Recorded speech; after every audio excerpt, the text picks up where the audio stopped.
Passa a palavra ao pastor.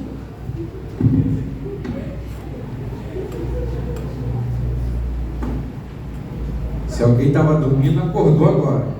A minha Bíblia, alguém levou a minha Bíblia. Levar a Bíblia do pastor não dá para pregar, né? É até difícil pregar sem Bíblia. Amados, eu confesso que se você não ouviu Deus falar, nada mais vai te fazer ouvir. Você realmente precisa entender que Deus já falou de todas as formas, através dos hinos, através dos louvores, através das crianças, através da Ruth, da Rebeca. Fiquei até com vergonha de pregar agora. Depois das duas, arrasaram, meninos, arrasaram. Realmente, Sofia, parabéns, foi bênção. As criancinhas, não posso nem dizer, Tomás, Jason, Sofia, aí já passa para os maiores, que não é mais criancinha, se falar que é criança, eles morrem do coração, né? João, Ramon, que Deus abençoe vocês. Ela já é criança ainda, subiu do meu raio de visão, tá vendo? Vocês foram bênção hoje. Acho que essas crianças podem dirigir mais vezes, né? Uma vez a cada 3 meses, só no 5º domingo, eu acho que fica muito distante. Foram bênção. Olha, eu quero as 2 frases que vocês fizeram aí depois, tá? A tua sobre evangelismo, a tua eu gravei que foi mais curtinha. Deus não nos deu um limite, mas nos deu um chão. Não nos deu um teto, mas nos deu um chão. Gostei, vou botar lá e vou botar Rebeca. E vou botar Ruth Romão, vou botar o nome de vocês duas. Vou gravar essas frases, vou utilizá-las falando que foram vocês que falaram. E foi bênção. Graças a Deus, Deus possa abençoar vocês grandemente. Mas eu queria abrir, né? 1 Tessalonicenses, capítulo 5.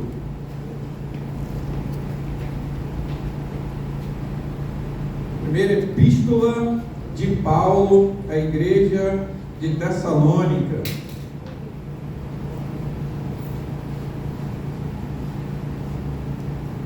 Se você achou, se coloque em pé, por favor.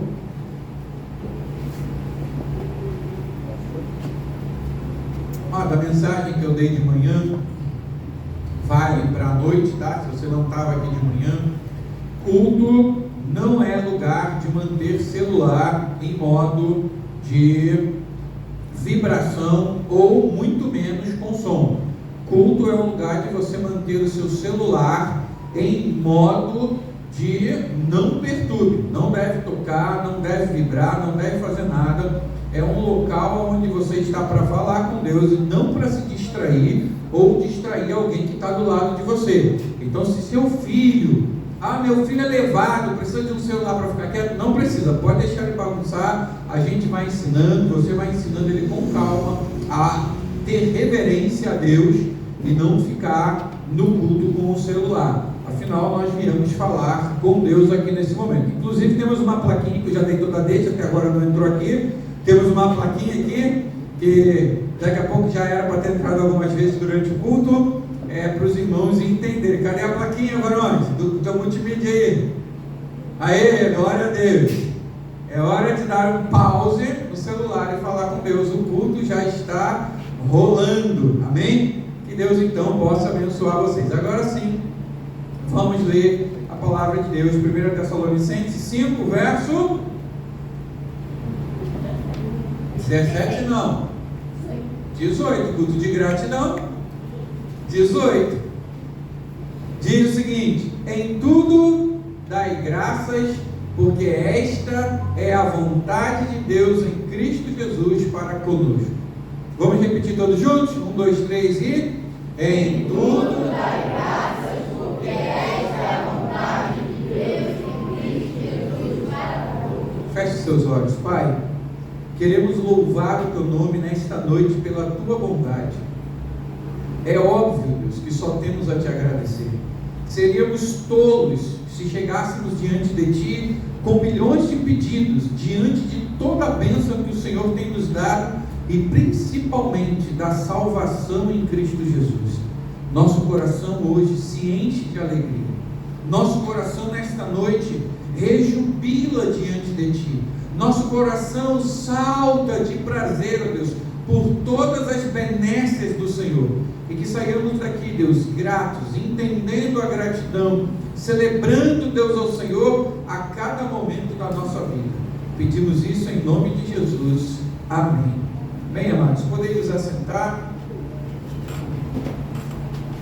Eu quero começar contando uma ilustração para vocês, porque eu acho que às vezes a gente não entende muito o que é gratidão. Para a gente, gratidão é que se alguém faz algo muito bom para mim, eu dou um tapinha nas costas dele e falo muito obrigado. Não, gratidão não é isso. Gratidão vai muito além disso, e eu queria contar essa ilustração que eu vou ler para os irmãos. Em uma linda cidade, havia um pobre árabe.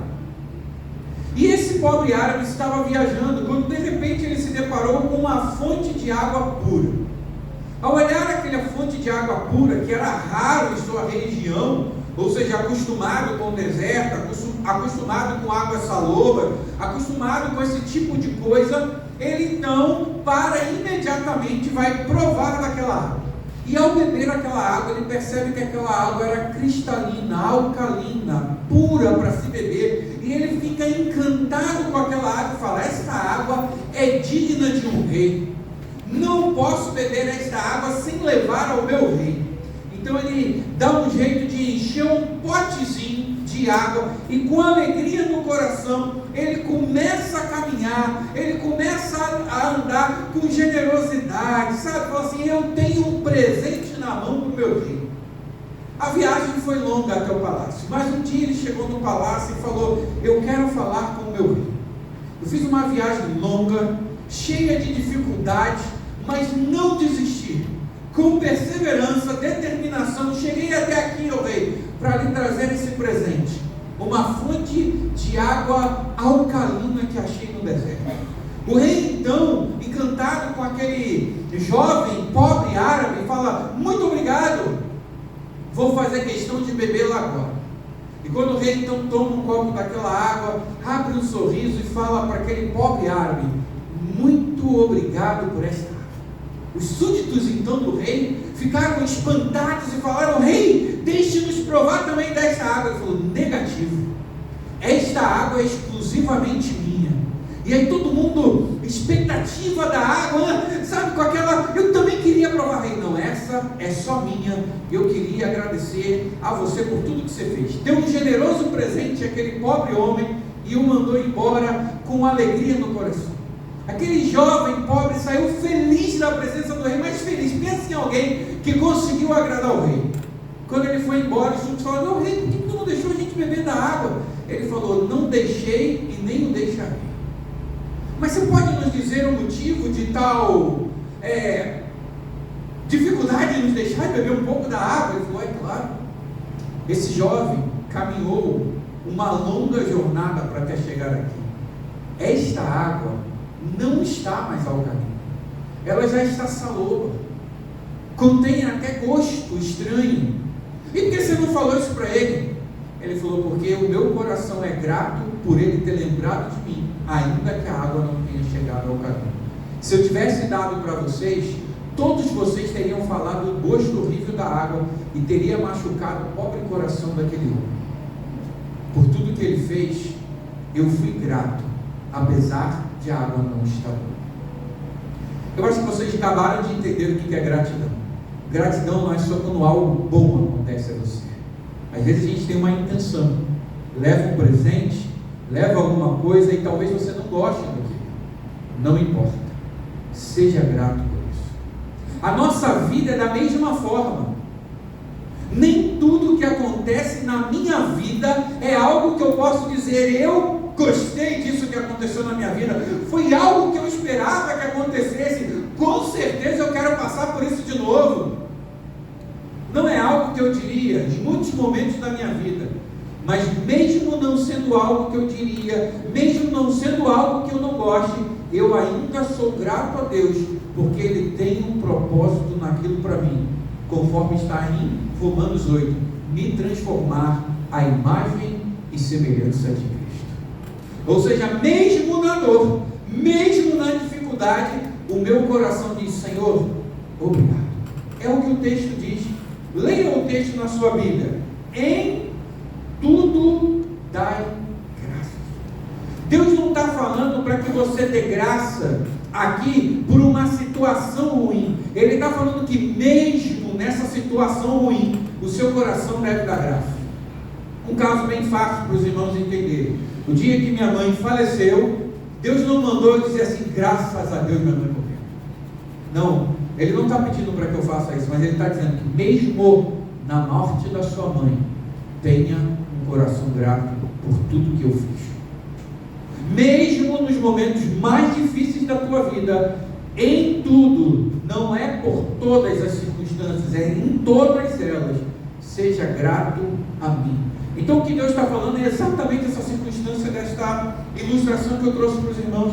Às vezes a gente não espera, às vezes não é algo que eu queria, às vezes não é algo que eu imagino, às vezes não é algo que eu goste, mas mesmo assim, em tudo dai graças, porque esta é a vontade de Deus para convosco. Seja grato. Talvez você não tenha a vida que você gostaria de ter, mas se você entende quem Deus é, você tem a vida que você deveria ter. Ninguém tem uma vida diferente da que tem hoje.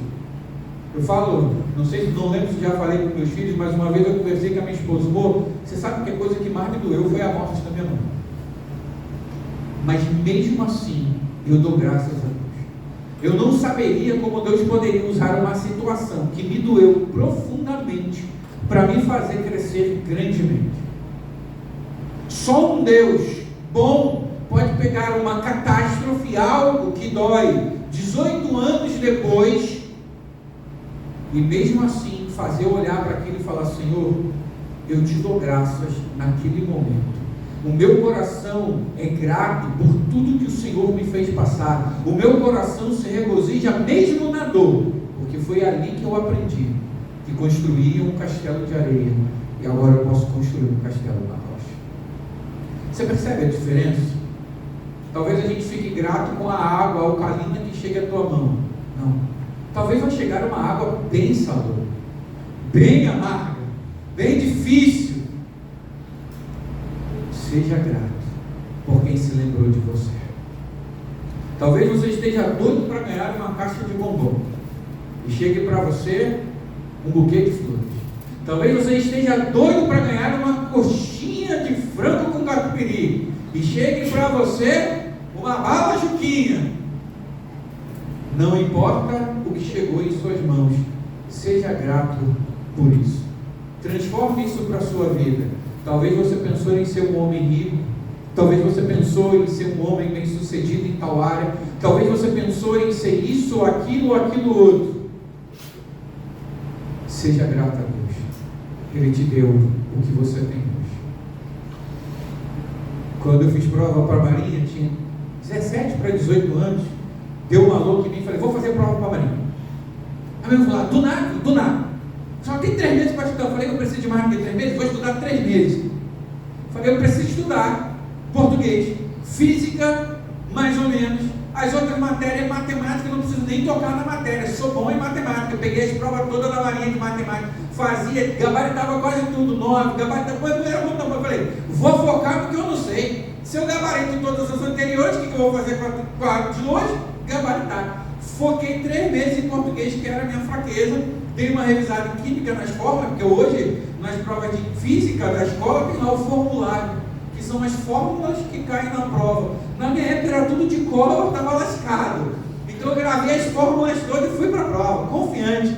Passei na Marinha. Cheguei lá, português, que era a minha trágica, 8,5. Física, 9. Matemática, 4. Falei, Jesus, Jesus não, que eu não era crente, né? Falei, quem que deu na prova? Eu fiz a prova de matemática. Pense em alguém que fez uma prova confiante. Sabe aquela certeza que tu vai acertar tudo na prova de matemática? Era eu. Fazia, fiz cálculo, fiz por vários métodos que eu sabia. É essa, é tudo. Aí não passei, óbvio, com 4 você nem entra para a classificatória. Se você tiver nota abaixo de 5, você nem entra para a classificatória, é eliminado direto. Aí todo mundo faz de novo. Aí eu botei no meu coração, vou fazer de novo e agora vou estudar matemática. Mas naquele ano, depois da prova, eu entrei a primeira vez numa igreja. Primeira vez na vida que eu entrei numa igreja de 17 para 18 anos. Nunca tinha entrado numa igreja antes. Não sabia que era uma igreja, sabia que era um culto, sabia nada. Nunca tinha entrado numa igreja. Entrei numa igreja, entrei naquela igreja, saí de lá com uma certeza. Não é que eu queria Cristo. Eu não recebi Cristo naquela noite. Eu não quero mais a Marinha. Eu quero algo melhor. E aí comecei a frequentar a igreja todo dia. Já tinha descartado a Marinha. Falei, é louco, tu passa. Eu falei, não quero mais Marinha. Eu quero outra coisa para a minha vida. Se eu tivesse feito a prova da Marinha, eu tenho certeza que eu teria passado. Mas não teria minha mulher, não teria meus filhos, não estaria aqui hoje. Nem sempre o que a gente quer é o melhor.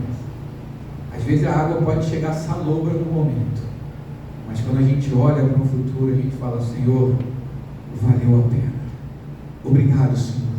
Eu sou grato ao Senhor, porque naquela prova, eu não sei o que cargas d'água deu, mas eu não consegui passar. Eu não tenho ideia porque eu não passei até hoje, mas eu sou grato a Deus porque eu não passei. Eu sou grato a Deus porque eu não fiz aquela prova. Talvez nem Cristo eu conhecesse. Eu sou grato a Deus por tudo que Ele faz. Ou seja, às vezes a água chega amarga na nossa vida e a gente precisa entender que vale a pena se beber uma água amarga. Ser grato é mais do que um simples gesto ou sentimento momentâneo, mas ser grato é um sinal de obediência que nos proporciona viver algo da bondade de Deus. Ser grato é mais do que um simples gesto ou sentimento momentâneo, mas um sinal de obediência que nos proporciona viver a bondade de Deus. Isso é gratidão. E gratidão também faz muito mais do que isso. Gratidão, ela é ser grato por cada coisa que tem à sua volta. Cada simples gesto, cada simples momento, cada simples jantar, cada simples brincadeira com o filho, cada simples respirar. E um dia fizeram uma pesquisa numa escola e colocaram lá quais são as 7 maravilhas do mundo. E aí as crianças começaram a escrever o que achavam maravilha. As pirâmides do Egito, o Taj Mahal, escreveram lá o Grand Canyon, Canal do Panamá, Empire State, e foram escrevendo tudo lá, Basílica de São Pedro, a Muralha da China, e fizeram uma lista e começaram a ler. A pessoa falou, nós vamos anotar no quadro e votar qual que é o mais votado para vocês. E a professora olhou para uma menina que não dava um nome sequer do que ela achava umas 7 maravilhas do mundo. E ela chegou então para essa menina e falou, você está com alguma dificuldade em responder o que você escreveu? A menina respondeu, um pouco. Eu ainda não consegui decidir o que são as 7 maravilhas para mim, porque são tantos.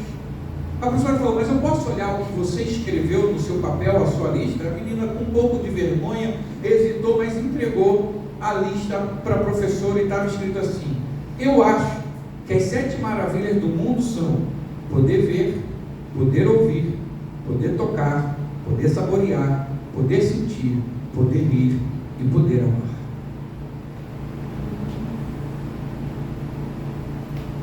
Você vive as maiores maravilhas de Deus agora. Você respira. Você está me vendo. Você está ouvindo eu falar. Não existe motivos para não ser grato no nosso coração. Não existe motivo para a gente ter uma murmuração nos nossos lábios, ter algo em nós que possa denegrir a imagem de um Deus que permite a gente respirar. Permite a gente ter o ar que a gente tem agora, poder inalar. Quanta gente no hospital agora com tubo de oxigênio, lutando para respirar, o que você naturalmente pode fazer. Bendito seja o nome do Senhor. Quanta gente agora daria tudo que tem, toda a riqueza, todo o dinheiro, para poder ver um pouco do que você vê, poder falar, poder ouvir, poder sentir, poder rir com o seu filho, poder amá-lo. Você está procurando as 7 maravilhas do mundo no lugar errado. Talvez viajar para Paris, talvez conhecer tal lugar, talvez a sua vida financeira ser boa. Não faça isso. Você tem as 7 maravilhas do mundo agora. Você vê, você ouve, você pode tocar, você saboreia, você sente, você ri, você ama. Se você não tem isso, você não tem nada. Se você acha que isso não é a melhor maravilha do mundo, você não entendeu o que é gratidão. Você não entendeu o que é ser feliz de fato. É poder olhar para o meu filho, poder olhar para minha filha, poder olhar para minha esposa, rir, brincar com eles, poder ver a besteira que eles estão fazendo, poder ouvir uma coisa que não era correta e corrigir. Que maravilha! Que coisa boa! Por fim, eu queria que vocês não só pensassem na gratidão como tudo que acontece na sua vida, porque Deus está no controle. Não só pensassem na gratidão como não só um sentimento ou uma emoção, mas um fato que a gente pode desfrutar da bondade de Deus, sentir, respirar, falar, saborear, rir, amar. Mas eu queria que você pensasse num fato que às vezes a gente pouco dá valor. Em uma grande exposição, tinha um autor que era famosíssimo. Por vezes, ele fazia uma exposição de todas as suas pinturas de flores, paisagens, florestas, e expunha aquilo e botava o valor lá para vender. As pessoas já conheciam este homem, iam lá foitas para poder pegar as melhores paisagens no começo. Mas ele ia de país em país apresentando as suas novas esculturas. E uma que ele sempre levava, que ele nunca vendia, era um camponês com uma enxada na mão e a mão cheia de carro. Aquela obra não tinha preço. As pessoas compravam tudo e perguntavam para ele: e essa obra, quanto custa? Ele falava: essa obra não está à venda. As pessoas: mas não acha estranho você expor florestas, paisagens, flores, rios, coisas da natureza, e essa paisagem aqui no meio destoando o ambiente em que essas flores estão?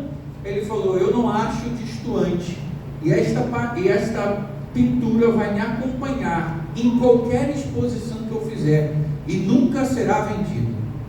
Numa dessas exposições, alguém resolveu perguntar para ele: tudo bem, mas o que essa imagem significa para você? Ele falou: não significa, ela é a pintura do meu pai, que trabalhou anos para que eu estivesse aqui. Às vezes a gente olha para o nosso pai, para a nossa mãe, e a gente não vê o que eles fizeram por nós. A gente não é grato por todo esforço e trabalho que eles fizeram por nós. Eu brinco nas escolas de uma forma bem séria. Quando uma criança começa a chorar: meu pai não veio para a minha apresentação. Eu falo: meu filho, para de chorar. Seu pai não veio porque está trabalhando para pagar esse lugar. Seja grato. Vai ser filmado e a gente mostra para ele. Você acha que seu pai não gostaria de estar aqui? É claro que seu pai gostaria de estar aqui. Ele só não está porque ele não pode, porque ele está pagando esse lugar para você. Então sorria e cante bonitinho ali na frente, porque seu pai está trabalhando agora para que você possa estar aqui. Às vezes a gente não dá esse valor. Às vezes a gente não sabe a luta de uma mãe que é para criar filhos, a luta de um pai que é para educar um filho, a luta de alguém que é para poder botar no caminho correto. E a gente às vezes chega numa idade que a gente é ingrato por tudo que nossos pais fazem. Me proíbe de fazer isso. Não faz isso não. Seja grato a ele te proíbe, porque já passou por isso. Ah, meu pai não gosta que eu faça isso. Não diga isso não. Meu pai não gosta que você faça o que é errado, por isso que ele não deixa você fazer. Ou seja, faz o que a Bíblia ensina. Não começa a remoer raízes de amargura por alguém que deu a vida por você. Começa a remoer gratidão. Olha, eu não entendo, mas eu sei que meu pai está fazendo o melhor. Eu não sei porquê, mas eu sei que minha mãe está fazendo o melhor. Agora transforme isso para Deus, o teu Pai Celeste. Se vosso Pai, sendo mau, saber dar boa dádiva a vossos filhos, imagina o Pai Celeste dará o Espírito Santo a todos aqueles que lhe o pedirem. Você entendeu o que é gratidão? Eu poderia falar a noite inteira para você aqui sobre gratidão hoje. Eu poderia dizer tantas coisas, poderia recorrer a textos, a passagens, a ideias, a salmos, Salmo 100, Salmo 103, Salmo 117, 118, tem tantos salmos que a gente poderia recorrer aqui, Salmo 137, a gente poderia falar, refalar e falar de novo, a gente poderia contar a história de José, um homem grato por ter sido escravo no Egito. Gratidão. Tem até uma música, né? É tudo que eu tenho no meu coração. Deus te deu a melhor vida. Você não tem uma vida infeliz. Você está olhando para o lugar errado. Você não tem uma vida triste. Você pode ter uma vida difícil, mas se você olhar para o autor e consumador da fé, você tem a vida mais feliz do mundo. Pensa só, quantos pais agora choram pelos filhos, quantas pessoas agora não têm uma alegria real no coração, estão correndo para bebida, estão correndo para fumar, estão correndo atrás de um jogo de futebol para ver se o Flamengo ganhou de novo ou não, aí ganha de 8-0, perde no próximo jogo, toda a emoção se vai. A gente tem o autor e o consumador da nossa fé. Se a gente não tirar o olho dele, a gente vai poder dizer como Paulo: em tudo dou graças por causa de Cristo Jesus, o meu Senhor. É isso. Você tem tudo. A gente viu testemunhos aqui, viu tudo que a gente podia ver, mas eu quero terminar com uma coisa: se tudo que eu falei aqui não existisse, talvez você não respirasse, talvez você estaria morto, né? Isso eu não posso dizer. Talvez você não visse, talvez você não ouvisse, talvez você não sentisse, não tocasse, não conseguisse rir, talvez você não tivesse, sabe, alguém que levasse, nem que fosse uma água salobra para você. Se você tem Cristo, você tem tudo. Lembra da frase de Martim Lutero? Numa prisão com Cristo é o céu, num paraíso sem Cristo é um inferno. Cristo é o motivo da nossa alegria. É por isso que Paulo termina dizendo: em tudo dai graças, porque esta é a vontade de Deus. Mas em quem? Em Cristo Jesus para convosco. Saia daqui pensando nisso. Você tem tudo, porque você tem Cristo. Mas não só isso, você tem todas as outras coisas que eu falei aqui.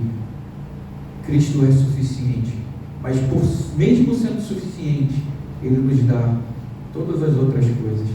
Espero que ao sair daqui hoje, você não murmure, não reclame, não faça nada disso. Então eu dou alguns conselhos para você. Primeiro conselho: liberte-se da murmuração. Não murmure em tempo algum. Segundo conselho: treine a sua alma para reconhecer a bondade de Deus. Terceiro conselho: expresse a sua gratidão. Se seu pai fez algo bom, se seu filho fez algo bom, se seu amigo fez algo bom, agradeça, expresse a sua gratidão. Obrigado, valeu a pena, foi bênção. Quarto conselho: aprenda a viver contente em todas as maneiras. Que Deus abençoe você, seu coração. Nós estaremos louvando ao Senhor, depois nós iremos